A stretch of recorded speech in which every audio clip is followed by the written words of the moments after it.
Yo, what's up mga boss? Paano ko nga ba nakuha ang US audience sa ating YT? Disclaimer lang mga boss, ito ay based lang sa experience natin at sa mga research na ginawa ko.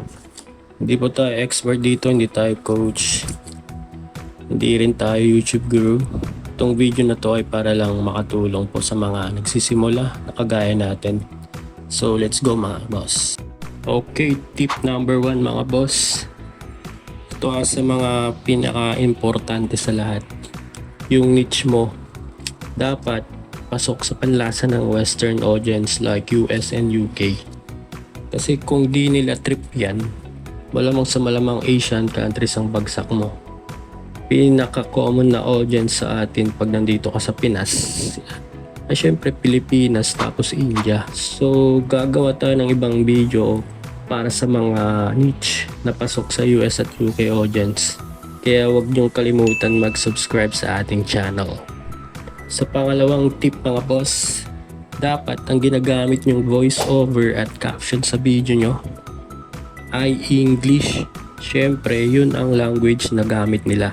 Malamang sa malamang pag Tagalog ang ginamit mo, Pinoy talagang manonood sa'yo. Ito lang bonus tips lang mga boss. Gumamit lang kayo ng simple words or wordings na hindi mo na kailangan gawing komplikado yung mga script mo.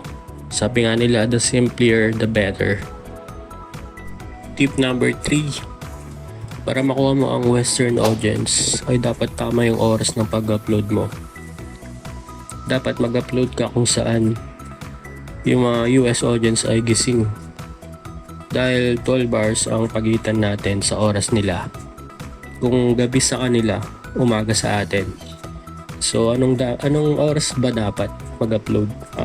Pinaka best time to upload pag nasa Pinas ka para makuha yung dalawang country na yun is between 6 AM to 9 AM. Ibig sabihin nito gabi sa US tapos hapon naman sa United Kingdom.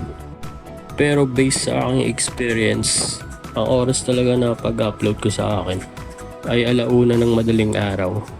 Pero ang ginagawa ko, naka-schedule na yan para hindi na ako kailangang gumising ng 1:00 or gising hanggang 1:00. Okay, so sa pinaka-last na tip po natin ay be consistent lang mga boss. Sa una talaga Pinas ang audience mo kasi nga andito tayo sa Pinas.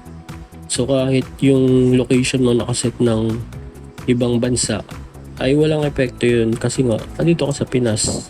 Ito lang, share ko lang mga boss, meron akong isang channel sa una Pinas ang top country, pero nung tumagal naging US din yung number 1. Kaya kung nag-research ka sa mga content mo or sa niche mo, tuloy mo lang yan kasi kung pasok sa panlasa ng US or UK or Western audience, makukuha mo talaga yung Western audience. So ayun lang mga boss, sana makatulong ito at sana lahat ng nanonood nito ngayon ay mag-success sa YT Automation. Peace.